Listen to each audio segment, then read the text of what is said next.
guys, welcome back again. Nandito po tayo ngayon sa Murmansk, Russia, kung saan po tumawag po ang aming barko, loading ng coal. So na-timingan lang po namin na nakabiyahe kami dito sa dulo na po ito ng kwan ng North Pole na po siya, taas na po siya ng Norway. So papasalamat kami dahil bibihira lang po makabiyahe yung mga barko na malalaki sa mga ganitong pasyalan, talagang syudad. So tourist spot po ito sa Murmansk, Russia. Yan pong revolta na nakikita po ninyo, yan po yung hero po nila. So hero po nila nung panahon ng World War, yung nag-away ang Russia and Finland.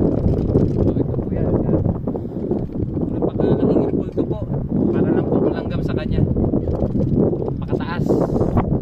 So matatanong nyo po dito yung magandang tanawin, puro building, bundok, barko, dagat, napakaganda. So ngayon guys, ang klima po natin dito is 16 degrees, so malamig po. So nagkataon po na ganito yung panahon, kahit na paumpisa pa lang po ako hindi ako talaga ngiyabang, no? Yan ang Pilipino, ngiyabang. Yan ang Pilipino.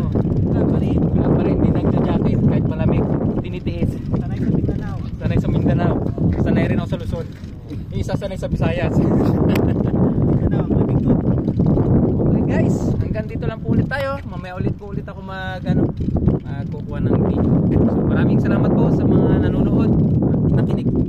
Lamang po.